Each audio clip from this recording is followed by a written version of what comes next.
Oh, here we go. Hi there, welcome back to my channel. It's James here. I hope you're doing okay.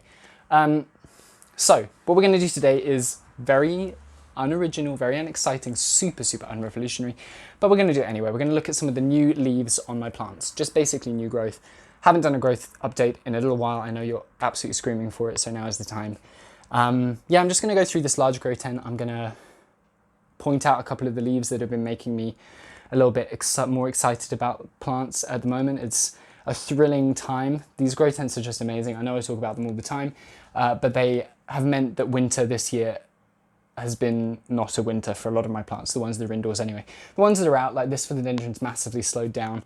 My large bilietier over there has slowed down. Everything is kind of chilling outside of the grow tent, but inside it's mad. So that's what we're going to do. I did want to say, if you see anything that seems wrong that I'm doing, please point it out to me. I always try and stress, I probably don't do it enough, that I'm not an expert. I'm literally just a hobbyist and I'm talking about my little plant journey. So if there's something that you see me doing that I could be doing better in your experience, please let me know. Please justify why you're saying that as well.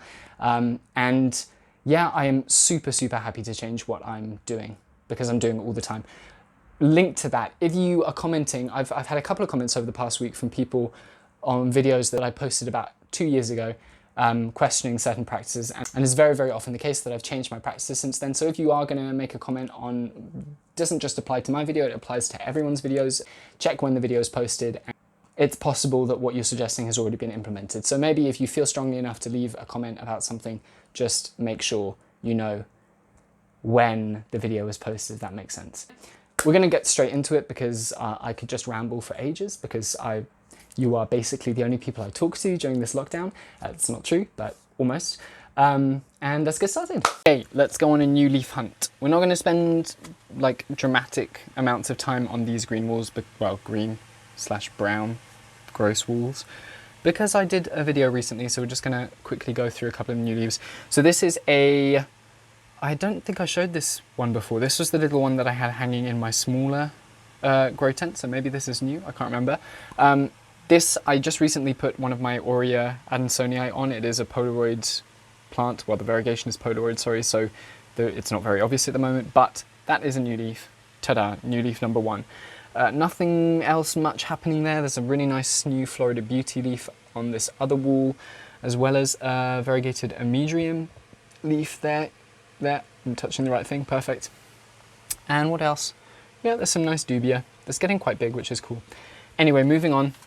This is my Hoya mess. I know that some people hate this massive plant. It does make me a little bit anxious sometimes, having everything so overlapping, but I'm gonna deal with it. I will move things into my smaller tent. I've just ordered some shelves for it. The light is super bright in that tent, so they will love it in there.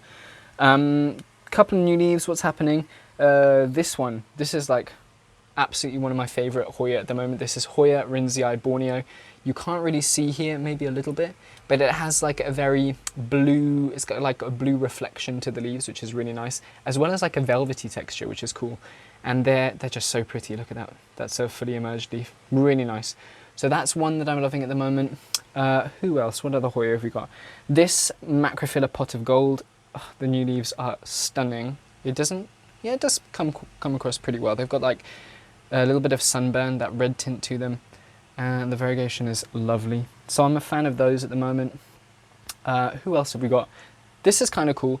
Ignore the Maniparensis. That variegated Maniparensis is a struggle. I'm going to move it to pon and see if it prefers that, but for now it's kind of just slowly dying. It produces a growth point and dies, produces another one which dies. It's a little bit sad. I like this Hoya Bella. This is the Louis Bois one. It's kind of got a pink tint to it, which again you can't see because the light is too yellow. But yeah, it's nice. Hoya are doing super. There's always a new leaf. I could talk about each of these plants because there's a new leaf on all of them all the time at the moment. But that's just a little bit of a highlight, and enjoy the mess for a second. Super nice. Shelf below, new leaf on Anthurium Wenlingeri at last. It's almost fully hardened, which is nice. It's taken a while. It takes maybe a month or so between each leaf, and it's a little bit warped for some reason.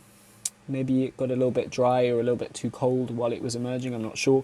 But it's doing pretty well, and I think it's basically full-sized at this point. Tiny bit more hardening to do, which is nice. Same shelf, not much else is happening at the moment. It's a little bit dark under there for a lot of things. I might put some phyllos there at some point.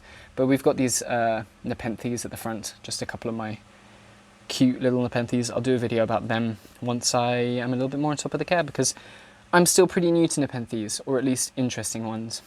Down here, new patricii leaf. This is the tip cutting of a plant that I destroyed because it was struggling. It just kept getting thrips and spider mites and all sorts of stuff. So I chopped it up, washed it all really vigorously, treated it with a systemic, and it's doing good. Slightly warped first leaf there, but at least no sign of pests, which is good. And I'm hoping this new leaf does better. Since we're down here, let's look at this shelf. This I'm super excited about. This is philodendron linamii. It's that one that comes through with the really beautiful pink leaves.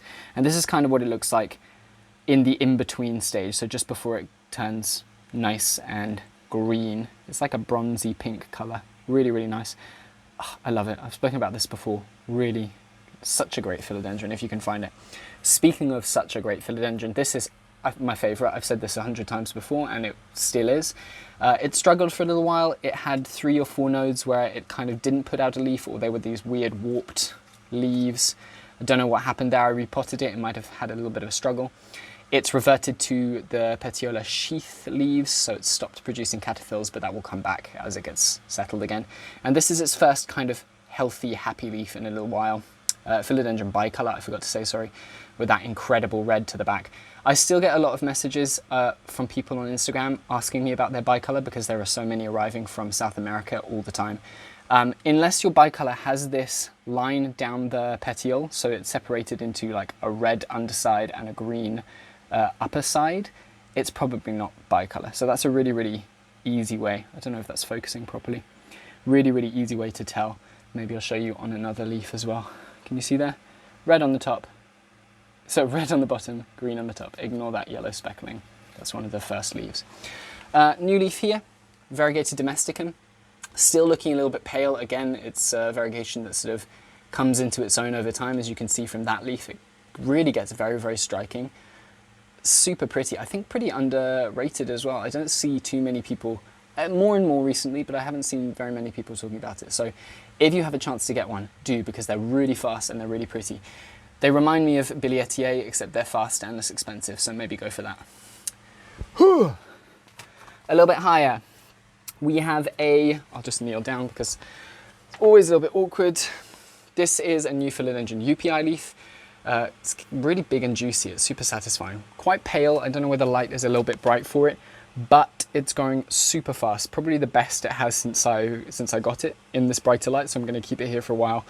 Not a mad fan of leca. Once this next leaf is out, I will definitely cut it and transplant the top part into moss with a view to move it to a normal aroid mix at some point, because I think overall I have better results with that long term. Oblique, Peruvian form. This is at last like the leaves that I was hoping for. Super, super nice. Yeah, I understand. I really, really do understand the hype. Fortunately, I was able to get this for not a crazy amount of money. I spoke about it in my recent trades video. But yeah, it's doing really, really nicely. The roots are taking off at last, which is exciting. And yeah, I will move it out of this container in a bit, but it's doing well and I'm lazy, so it's going to stay there for a bit. Look at that sad Ilsimania leaf. It had such nice variegation and it's just like dying and producing green babies. Anyway, we have Philodendron Corsinianum X, which has something on its leaf. What is that? Is that a pest? It's disappeared. Anyway, a little bit warped. No pest sign apart from that. Like no thrip damage or anything. I think it's just the result of transport in a very, very young plant. It's got a new caterpillar coming through there, so I'm sure we'll get some beautiful growth.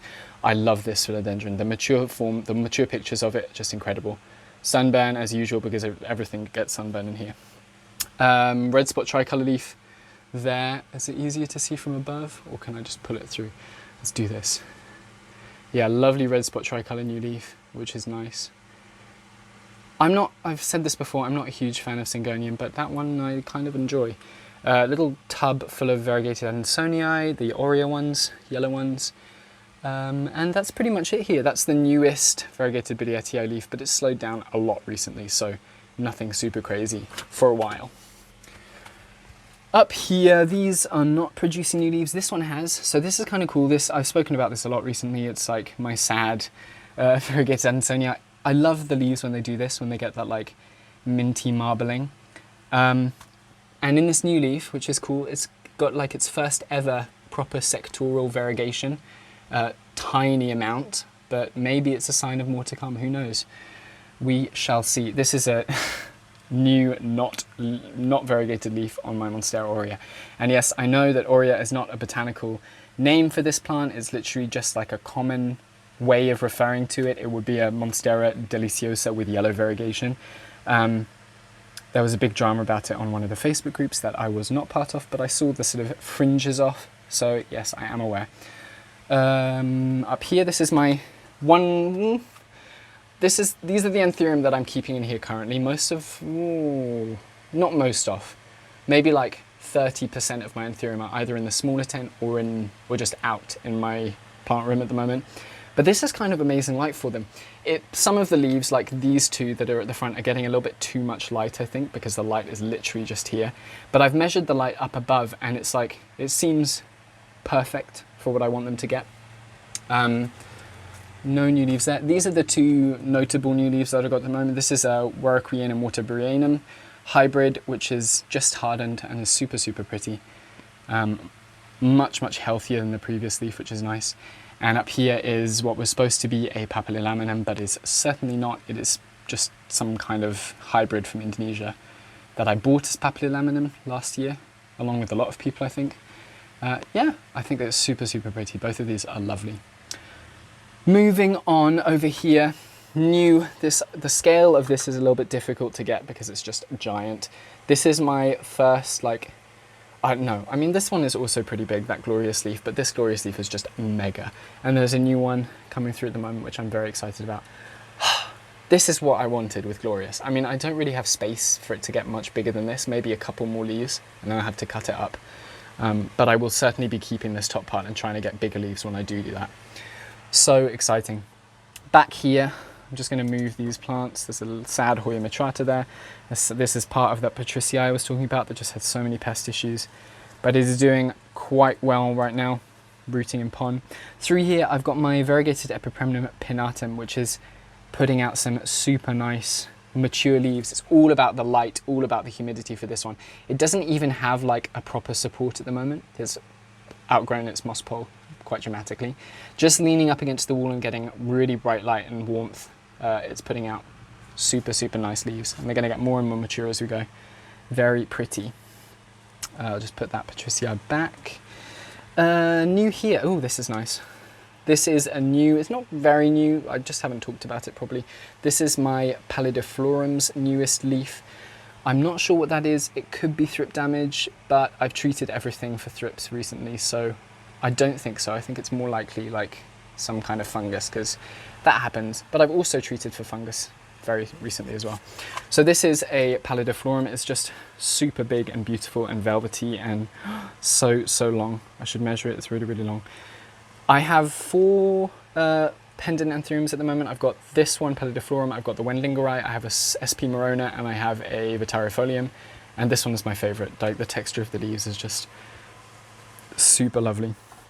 Down here, speaking of controversial aurea plants, this is the larger Monstera aurea that I have. Really, really nice variegation still.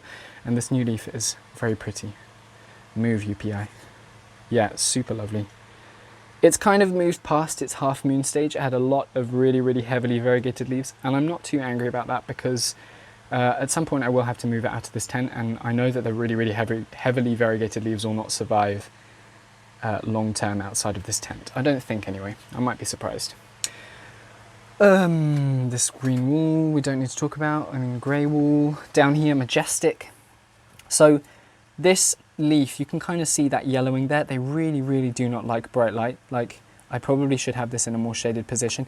If you compare that leaf, which is its most recently fully hardened leaf, to like the first leaf, the colouring is just so significantly different. So there's something I need to change here. It's also in pon, which I'm not sure if it's crazy about. That's kind of was an experiment. It was doing so well in a normal aroid mix, and then I moved it over, and I'm not sure if that was when I cut it, sorry. Where I'm not sure how good a move that was. But it does have a new leaf, so it is putting out growth. It just doesn't seem as hardy or quick growing as it was before. I don't know. I might be imagining things, but I've been noticing for a little while. So yeah. And then the final one for today, I think, is this Splendid, which is... Oh, these hybrids, like Glorious, Majestic, Splendid, they are probably some of my favourite philodendron because they are so much easier. They are significantly easier than the parent plants, in my experience. They're easier to mature. Like my Melanochrysum I've had for such a long time, and this is probably the largest the leaves I've ever gotten on any of the cuttings. Whereas these plants, the Splendid and the Gloriosum and the Majestic that I got as sticks, with no leaves, none of them had leaves. The Majestic had like a partially unfurled leaf, have done so well. So yeah, that is my little new leaf update. I hope you enjoyed that. Look at the little Bella bloom there. Yeah, I'm not feeling super motivated for videos at the moment. I'm sure all of us are in the same situation, so I'm sure you understand. So I just thought I'd do a quick little tour of what's happening in here, new growth wise. If you enjoyed this and you want to see pictures of these plants, go check out my Instagram at slugplants. I post there pretty regularly. And yeah, if you want to see more like this, subscribe to the channel, hit the bell icon, like if you want to, and I'll see you next time. I can't speak.